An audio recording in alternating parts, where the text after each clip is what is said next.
Hello everyone, today I'd like to talk about Joe Cocker. And the reason why I want to talk about him is I just found out he was inducted into the Rock and Roll Hall of Fame for this year, 2025.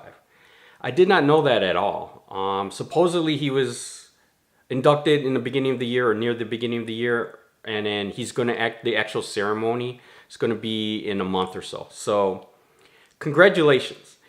And I always wanted to talk about him mainly because I wanted to compare him to Three Dog Night.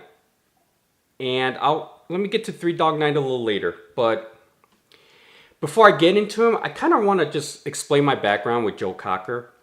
Now, I never knew Joe Cocker. Even as a kid growing up, listening to a lot of music, I didn't know him or know of a face, and this is like 90s. We're talking about 1990s. It wasn't until later that I've heard of his music, and his music would have been his 80s stuff. The years that are covered in this best of Joe Cocker. So we're talking about like Up Where We Belong, Unchain My Heart, things like that. That's the Joe Cocker music I was familiar with growing up, but I couldn't put a face to it. Anyway, but the Joe Cocker that most people know and the song that most people relate his best song or consider his best song to Joe Cocker, I was actually exposed early on too. I just never knew it was him. There's a TV show, I think in the early 90s, called The Wonder Years. If you know what that is, you know exactly what I'm talking about. But it was a show I never got into. I think I saw like 2 or 3 episodes and I got sick of it.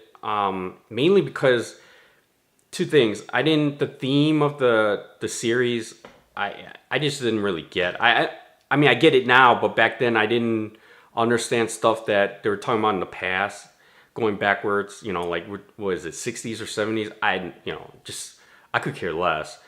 Second of all, I thought like the main actors felt stale. It's kind of like robotic. I'm not gonna like diss the actors or anything. Maybe that was supposed to be the way they're supposed to act, but I don't know. It's just not my thing. So I thought it was like a really, really bad version of putting like Stand By Me, the movie, into a TV series. I love Stand By Me, but The Wonder Years, if it had any kind of thing related to or was influenced by Stand By Me, that's just a really bad job. And that's my opinion anyway. But anyway, for The Wonder Years, the theme song, the intro song to it, was obviously Joe Cocker with a little help from my friends, his version of it. When I first heard that, and when watching that TV show, and I first heard that song, it was different yet familiar, if I remember correctly, when I first heard it. And when it got to with a little help from my friends and so forth, I kind of knew right away it was basically a cover of the Beatles. But yet, it wasn't like a straight cover. It was more, it was different. And the chorus, even, everything was different. Familiar yet different. Okay?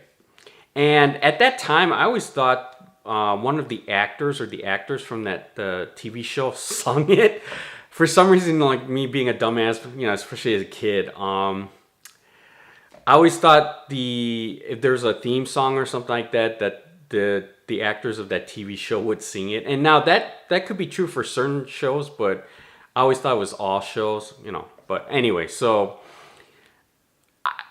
when I first heard it, again, it's familiar yet different. Now, I didn't dislike it or liked it. It was just, and then again, I only saw 2 or 3 episodes, and I just never got into it again. It wasn't until much, much later when, it's Joe Cocker, and it's when I picked up this album. His greatest hits. And this is basically his 70s, late 60s, 70s stuff. I think his prime years. Although his 80s stuff is good too. But this is excellent. So I think I don't know. I forgot if these were all live. Probably not. But my favorite song on here was The Letter. I just absolutely love, and I think that's the live version on here. I love that piano intro, and then It's just pounding, pounding. Absolutely love, and that's how I got into Joe Cocker. And coming back, I got this like pretty much when he passed away. I think 10 years ago or so, around 10, 12 years ago. Let's say early 2010s.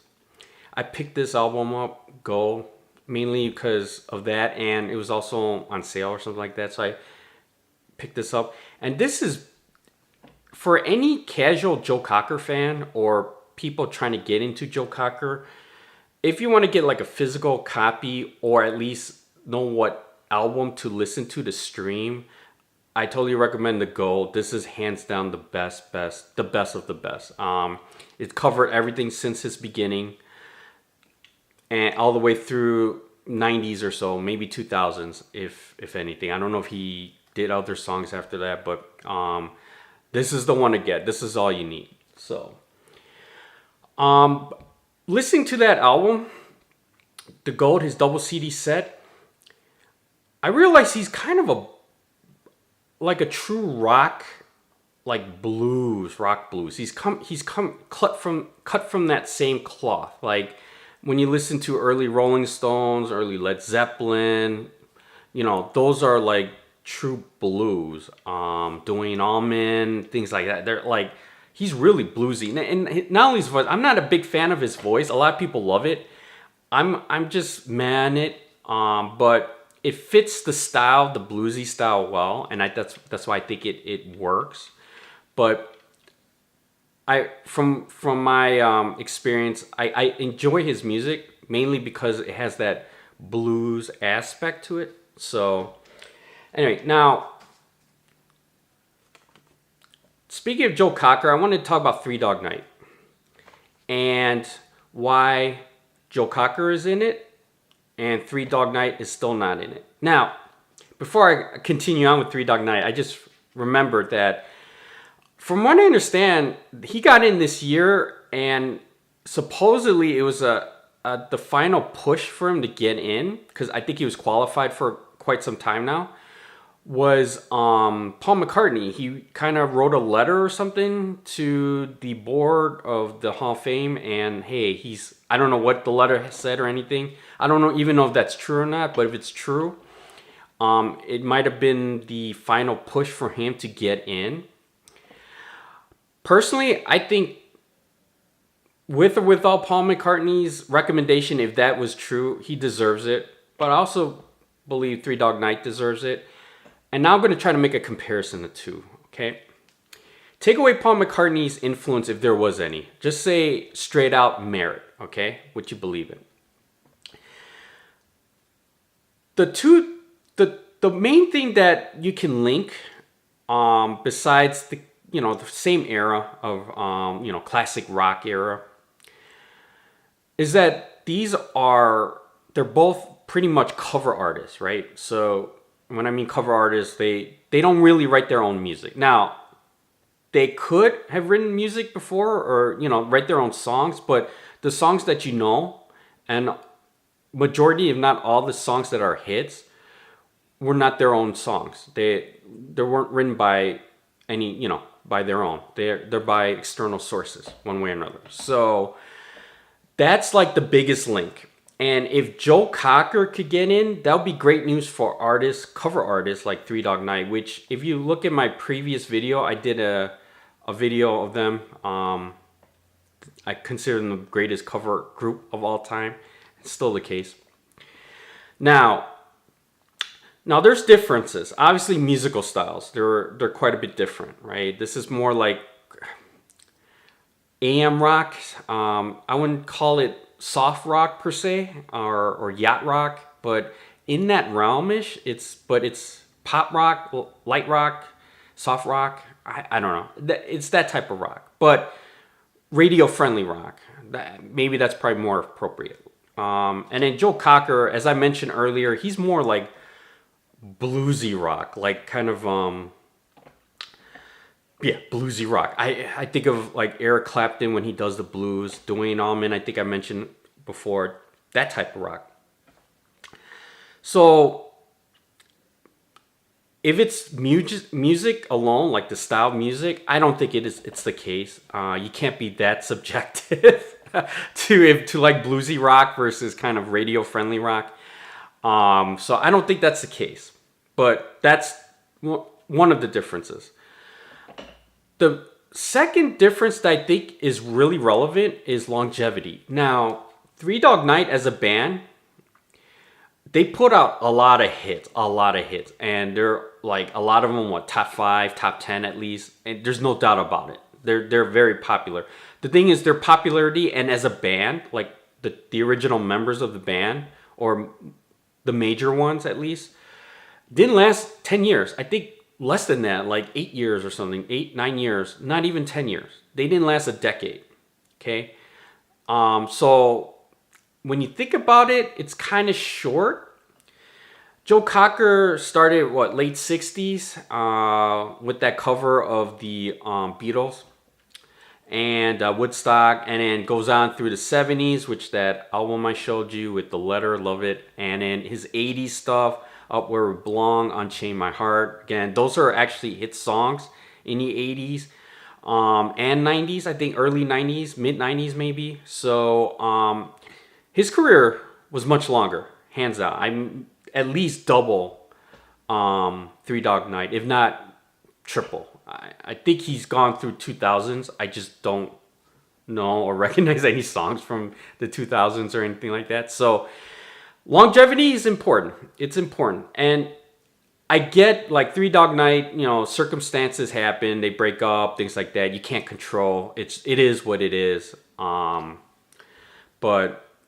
longevity I think is a criteria to be inducted into the Rock and Roll Hall of Fame. It's kind of like baseball, where being good, you can't be good for a short time. You got to be good for a very long time, right? It's just what it is. Because there's a lot of people that can be good for a hot streak for a few years and then just absolutely suck, or something happened. The very first thing I could think of, if you're into American baseball, is the guy from the San Francisco Giants, the Freak. I don't remember. I forgot his name. But if you're into baseball, in the 2010s, when San Francisco Giants were, I would consider it a dynasty. They made the World Series, if not won like 4 or 5 of them during that decade. There's this one pitcher, I forgot his name. I apologize, but he was like a short guy, and they call him the Freak, and he like won Cy Youngs, and he was like the best pitcher and they had a lot of great pitchers on that team, on those teams, the Giants teams. But he was probably the best one, especially during crunch time. Like he pitched a lot of innings and so forth. But during that span, it was like 4, 5 years or so, I would say, during the World Series, the height of the Giants that decade. And then he basically just fell off a cliff. I mean, I don't know if he got hurt or just people stuttered or recognized him, or he just got older and his arm can't do the stuff he was doing before. I don't know what. It could be a combination of all those things, but he kind of fell off the cliff, and I think he joined another team and it didn't work out and so forth. If you know who I'm talking about, to me, just that short period of time was definitely Hall of Fame worthy from a baseball perspective, yet he didn't do it long enough. And I don't think he'll ever be considered for it because of that, because he had excellent years and then bad years, you know what I mean? So it's kind of all mixed. He wasn't like great all the time, or most of the time, for a long time. I like to say the same thing for Three Dog Night. I think they're great for when they were around most of the time. It's just they weren't around long enough. And that could have been one of the major factors of not being in the hall. But to me, longevity is one of them. But I think the biggest reason is this. Now, I mentioned both were cover artists. That's true. But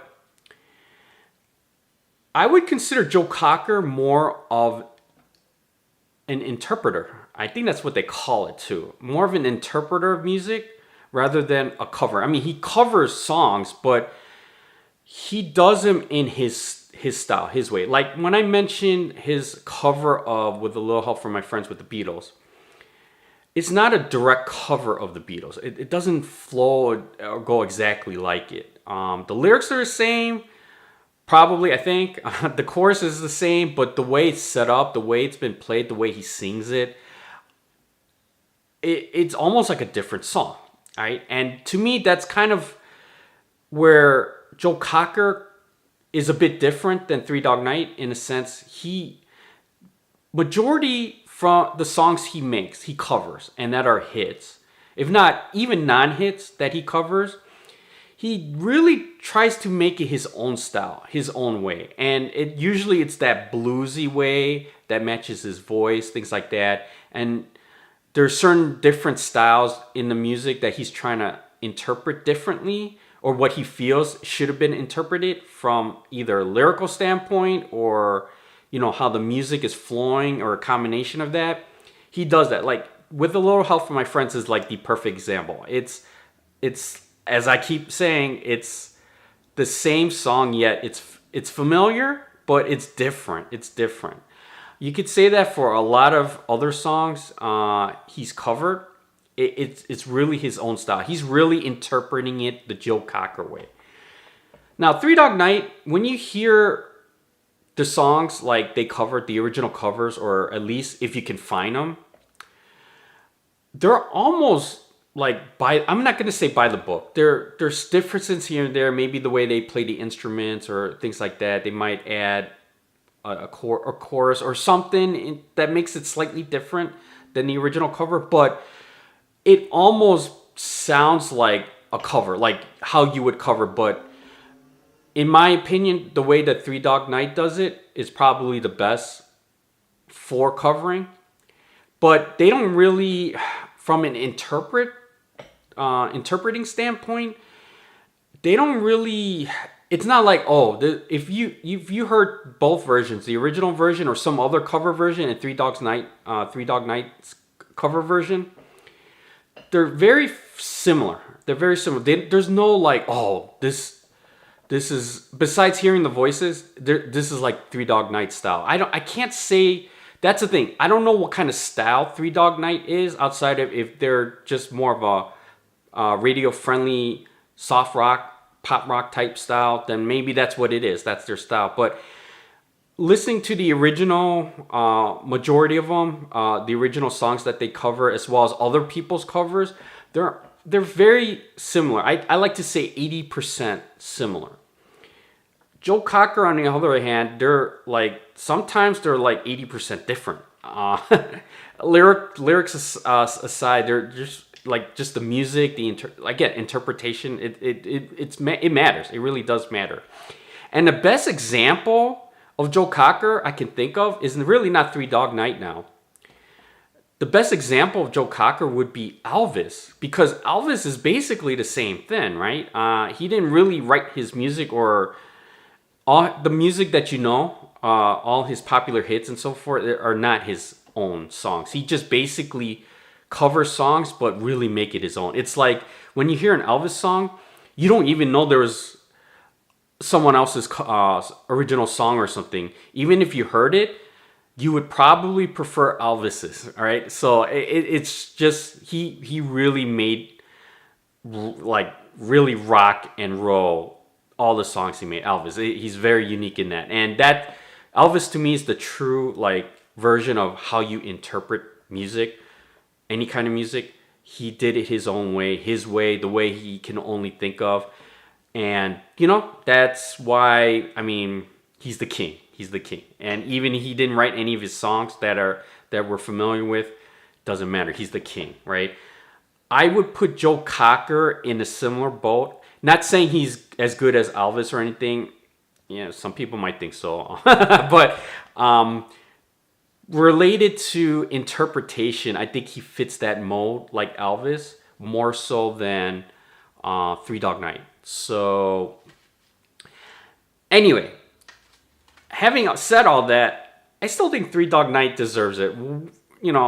Whether longevity, a combination of that, and not really interpreting the songs. Maybe it could be also they just don't like the soft rock stuff. I don't know. I don't know. There could be I hear comments too sometimes, like you don't hear Three Dog Night's music that much anymore. I mean, sometimes you hear Joy to the World, but that's pretty much it. You don't really hear their songs. At least for me, I don't really hear them on the radio these days for classic rock. But then again, I don't really hear Joe Cocker either. I mean,